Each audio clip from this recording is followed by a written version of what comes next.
Mr David Shoebridge. Mr Deputy President, I rise on behalf of the Greens to speak in opposition to these two bills, the Planning Bill 2013 and the Planning and Administration Bill 2013. Planning in New South Wales for decades has been a very contentious matter. And if we cast our mind back to 40-odd years ago, in the late 1960s and early 1970s, the community and ordinary residents had no right to have a say on strategic planning, had no right to have a say on individual development matters. And we saw the then Liberal government, under Premier Askin, approve the wholesale destruction of large and important parts of our city, the wholesale destruction of large and important parts of our coastal and regional communities. And across the state, a wave of opposition rose to that. And some 4 and a bit decades ago, we saw one of the first genuine stands that led to fundamental change. And we saw Jack Mundey from the BLF joining with the battlers from Kelly's Bush over there in Hunters Hill in Sydney, joining together a unique combination of very much a working class man from the trade unions and very much an upper and middle class grouping of women at Hunters Hill. And they joined together in a unique combination to oppose what was then planned by a developer called A.V. Jennings to destroy a number of hectares of remnant bushland in the centre of Sydney for a series of project houses. And when the women first went to their local council and said, "You can't allow this to happen," the local council said, "We don't have to listen to you. We're not listening to you. The law says your views are irrelevant." They went to their local state member and they said, "You can't let this happen. This is a beautiful part of the state. It's a beautiful part of our local area." And the state member said, "I don't have to listen to you. The law says I don't have to listen to you. Your views are irrelevant." And they escalated all the way up to making representations to the then Premier and the then Minister in charge of planning. And they were ignored at each stage.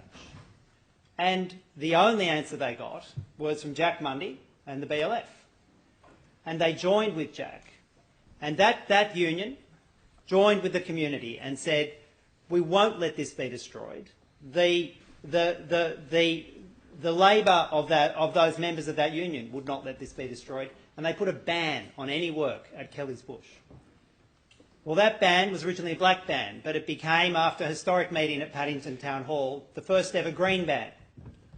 And the green ban at Kelly's Bush stopped the destruction of Kelly's Bush. And it was followed by a series of other crucial social movements. A green ban at the Rocks to destroy low-income housing and protect that beautiful early colonial heritage in the Rocks. That was slated for destruction by the then state government, and it was saved by the Green Bans movement. The Green Bans movement went on to protect other historic and essential parts of the state that we greatly prize now, whether it's the Rocks or the Botanical Gardens or Centennial Park.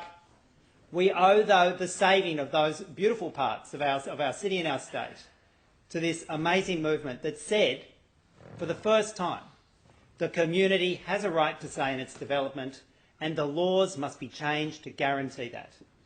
And in 1979, and it's credit to the then Rand government, this Parliament passed landmark laws at the time, the Environmental Planning and Assessment Act, that for the first time ever guaranteed the community that right to have a say in both setting the instruments, setting the local environment plans, the rules for planning in their local community, but also gave those communities, every resident, the right to have a say, to have their voice heard about the development that was occurring on their street that would impact upon them and their neighbourhood. And it's those rights that weren't gifted by this Parliament, but were granted by this Parliament after decades of social struggle. It's those rights that are on the chopping block with this bill and this fundamental attack on community and environmental rights that is encapsulated in the Planning Bill 2013. Now, we know that after the passing of that bill in 1979, the law on planning was sliced and diced by state governments delivering for big money and the developers. So that what once was a landmark bill in 1979 had been so amended, so watered down in favour of the development industry that we had planning legislation that, by the time we got to the dying days of the former Labor government here, was renowned not for its environmental protection, not for its enhancement of community rights, but renowned for being able to deliver for the developers and that cash for favours culture that ultimately dragged the former Labor government into utter disrepute. For many people, the final straw was in 2005, when Labor introduced the notorious Part 3A into the Environmental Planning and Assessment Act. And those provisions gave the Planning Minister the ability literally to approve any development anywhere in the state, regardless of what the local environment plan said, regardless of what the local laws said. Ongoing corruption scandals and widespread community opposition. Highlighted, I might say, by the work of my predecessor, Sylvia Hale, as the Greens planning spokesman, where she identified time and time again that you could see through the Part 3A planning process, you could see the donation to the then Labor government, the decision, the initial decision to declare a project state significant, a further donation, the original in-principle planning approval, a further donation, and you see a bigger development finally approved. And in the March, coming up to the March 2011 election campaign, the then opposition, now government, made a number of commitments to the people of New South Wales. Committed to return planning powers to the community, committed to re-empower local councils to make their decisions on planning. And indeed, when I looked at much of the literature that came from the coalition opposition then in that election campaign, it looked like a cut and paste from Greens' election material for years before, about returning planning powers to the community, about standing up against overdevelopment, about being the voice for ordinary people against the interests of big developers. And since then, the New South Wales Planning Minister, the Honourable Brad Hazzard, who I note's in the chamber tonight, has finally, and I've got to say, after lengthy consultation, and I note there has been detailed consultation through 3 stages, starting with the Moore and Dyer review, going to the Green Paper, then going to the White Paper, and eventually leading to this bill. I don't say there's been a lack of consultation. People have been asked their opinions. It's just that those opinions have, as so often has been the case in state governments, both of this stripe and the other, those opinions were asked for, but then loudly ignored in the consultation process. Unless, of course, they came from the Urban Development Institute of Australia or the Property Council. And those opinions seem, as always, to be the most valued by government in New South Wales. So we now have a planning bill that, contrary to the promise of this government in the last election, does not put people or the communities or the environment at the heart of the planning system. Indeed, the O'Farrell government's planning bill, remarkably, takes us backwards from even the worst of Labor's planning laws. It reduces the power of local communities and their elected councillors. It centralises planning powers in the Minister, the Director-General and unelected regional boards. And it dumbs down the law. It expands the role of private certification, and at every level, it's a planning bill that delivers for the developers. Not one of the government's plans or proposal, nowhere in this bill, does it even mention the challenges of climate change. Entirely stepped away from that. And I note the laugh from the government whip at the concept that there's an obligation in our planning laws to deal with climate change. The Greens have always been strong advocates of a community-centred planning system. We've opposed the state government's constant attacks on the powers of local councils, as well as the ministerial call-in powers that allowed developers to corrupt the planning processes with the donations for favours culture. And at any new planning act, as the Honourable Luke Foley said in his contributions, a fundamental rewriting of the Planning Act is a once-in-a-generation opportunity to get it right. And we have an obligation to ensure that the laws that pass, these planning laws that underpin so many resource allocation, infrastructure and development decisions that will be made in this state for the coming decades. We have an obligation to get it right and get the balance right. And this bill, these bills, fails to deliver on that. I might turn to some of the very specific concerns that the Greens have with these planning bills that are now before the House. The first is the failure to accept the key elements of the Moore and Dyer planning review. Now, I said before that the government has consulted, and they have. And the first thing they did after coming into office was establish this statewide review by Tim Moore and Ron Dyer. And Mr Moore and Mr Dyer went around the state. They had about 1,000 meetings, met with people from every corner of the state. They met with the big developers, they met with the heritage groups, they met with the conservation groups, they met with the residents groups, they met with the Greens, they met with the opposition, they met with the other crossbenchers. And their review, a 2-volume review, is essential reading for anyone interested in what is wrong with planning law in New South Wales and what needs to be done to set it on track. A wonderful 2-volume review. And what did the government do with the Moore and Dyer review? Well, they dug a big hole in the backyard of the planning department and they buried it. And on the same day that the government notionally released the Moore and Dyer review, by access, I think, as I understand, on a remote part of, by link on a remote part of the planning website, the government produced their green paper, which largely ignored the Moore and Dyer review.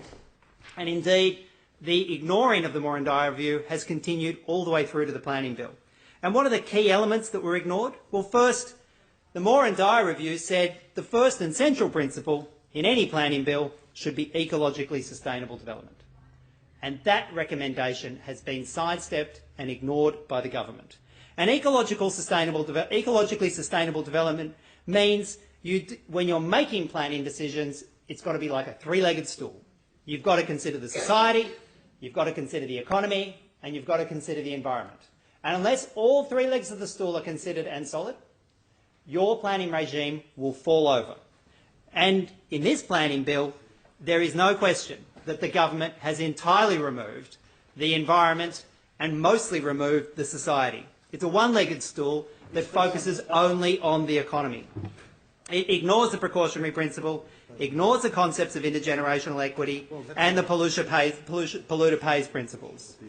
The other core recommendation from the Moore and Dyer planning review that was ignored by the government is the recommendation to establish a genuinely independent state planning commission to determine the state's significant developments.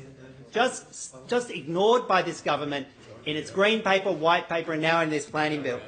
But a genuinely independent state planning commission is the way of taking the politics out of the really big development matters. And it is extraordinary that it has not been adopted by this government. And lastly, the third key part of the Moore and Dyer planning review was their statement that for decades the people of New South Wales had felt that largely when it came to planning matters they had a right to make a submission, but having made a submission they were patted on the head by the decision maker and sent on their way and roundly ignored.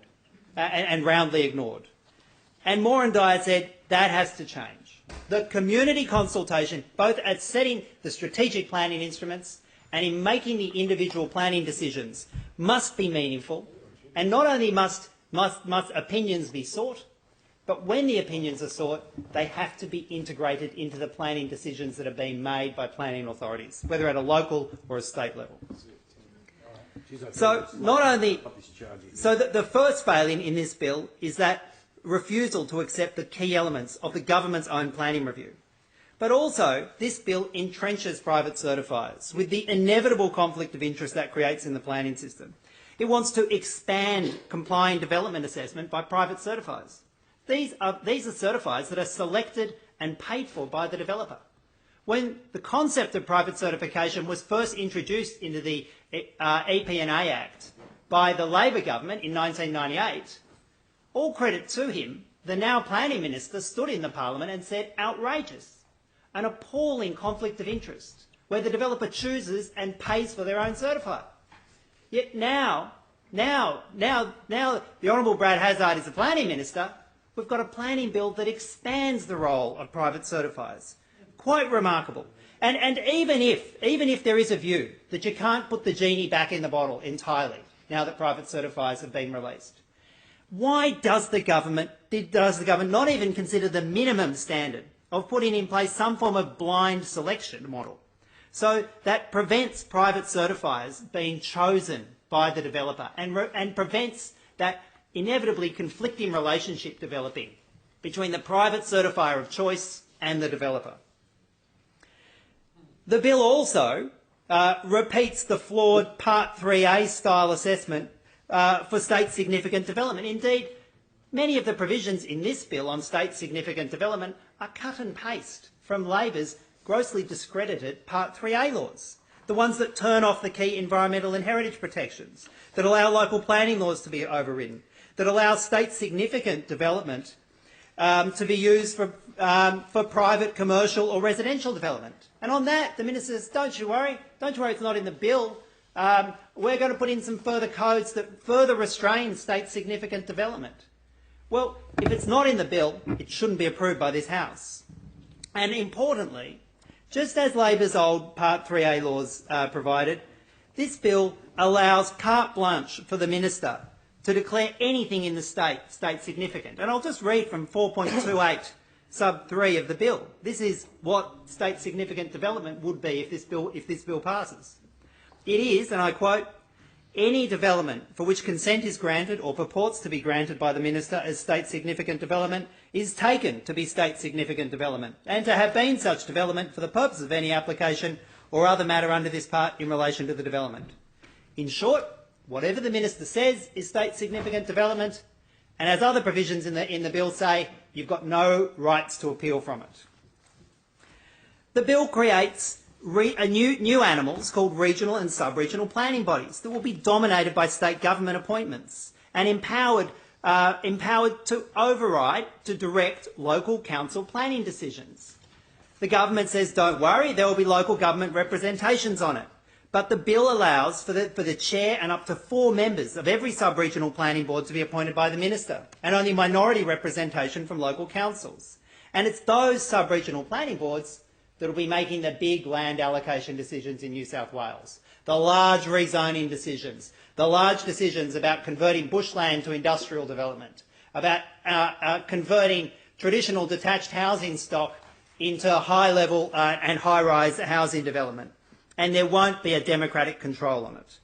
This bill proposes strategic compatibility certificates that allow the Director-General or a joint regional planning panel to impose development on local communities in defiance of local planning controls, effectively spot rezoning, and it proposes to allow those discretionary decisions to benefit developers in direct breach of the local planning controls. A serious corruption measure that isn't limited to just growth centres, that isn't limited to just identified high growth areas. This government is giving every local council the opportunity to roll it out across their entire local area. And while there are some great local councils, there are some rotten local councils that don't want to have to listen to their local community. And the core problem with code accessible development is that and the core problem with code accessible development that the government wants to roll out in growth zones and in local council areas across the state is that it's development that can be approved with a 25-day turnaround, and there's no right to have a say on it from anyone. What does the government want to have under its new code accessible development rules? Well, it wants to have as many as 20 townhouses in your street built under code accessible development. 25-day turnaround, you never get asked your opinion. It wants to have entire new residential flat blocks built in local shopping centres. No right to have a say. This bill also proposes substantial reduction of protection for heritage items, particularly local heritage items, which are given no protection. It puts in less prescriptive controls in state and local planning laws that have been directly criticised by ICAC. The very corruption measures that led Labor into error are being repeated and repeated at a grander scale by the government with this bill. It has less protection for biodiversity through more flexible offset arrangements. And it removes some of the key decisions from the Office of Environment and Heritage, such as on native vegetation, and hands them over to Sam Haddad.